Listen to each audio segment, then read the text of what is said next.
Sa pambansang balita, mariing inanunsyo na nasawi na sina Nanita at Marsing at mas masahol pa, sila ang itinuturong utak ng pandaraya at food poisoning na ikinagalit ng bayan. Sa isang iglap, tumigil ang mundo ni Tanggol. Nabuo sa kanyang mga mata ang apoy ng galit. Sapagkat alam niyang hindi totoo ang lahat ng ibinibintang. Sumagi sa alaala niya ang huling pag-uusap nilang tatlo. Ang nanginginig, ngunit matapang na tinig ni Nanita at Marsing, na buong tapang umamin na ang mga gerero ang nag-utos ng pandaraya, mula sa pagtitipid ng relief goods hanggang sa pagbili ng boto. Alam nilang sila ang gagawing panakipbutas, ngunit pinili pa rin nilang magsabi ng totoo, bago sila tuluyang patahimikin. Samantala, sa kabilang panig ng bayan, palihim na kumikilos si Maru. Hawak ang cellphone, kinukunan niya ng larawan ang mga kahina-hinalang galaw sa paligid upang makakuha ng ebidensya laban kay Roberto. Nagulat siya nang biglang sumulpot si Kidlat, nagtatanong kung ano ang ginagawa niya roon. At sa kanyang pag-alis, agad siyang isinuplong ni Kidlat kay Lucio. Doon napagtanto ni Lucio na posibleng may nakapasok ng espiya sa kanilang hanay. Pag-uwi ni Maru, nadatnan niya sina Punggay at Tanggol. Parehong naglalagablab sa galit. Hindi makapaniwala si Tanggol sa sinapit ni Nanita at Marsing. Sa kasamaan ng gwerero, na handang manuhol, manlinlang, at pumatay para lamang manatili sa kapangyarihan.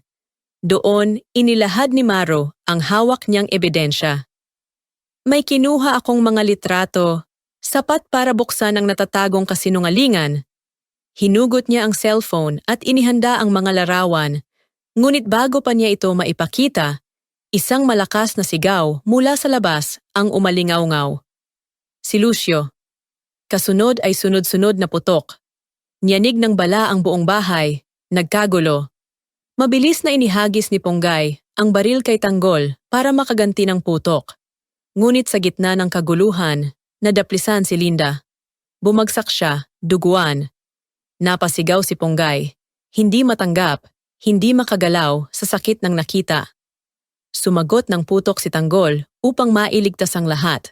Sa apoy ng galit, lumabas siya kasama si Punggay para harapin si Lucio. Ito na ang sandaling wala ng atrasan. Si Punggay, nanginginig, ngunit matapang, ay tumayong katuwang ni Tanggol, hindi lamang para sa sarili nila, kundi para sa hustisya ni Nanita at Marsing. Habang nagtatago sa pagitan ng mga anino, nakahanap si Tanggol ng puwang para makalapit. Ngunit bago siya makilos, nakita niyang nakatutok na ang baril ni Lucio diretso kay Punggay.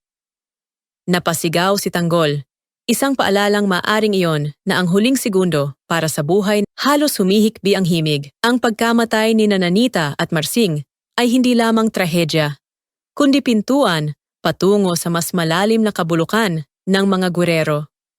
Bulag na panlilinlang, sinadyang pandaraya, at kasamaan na nakabalot sa makinis na mukha ng kapangyarihan. Habang lumalakas ang ebidensya sa kamay ni Maru, mas tumitindi ang panganib sa kanilang lahat.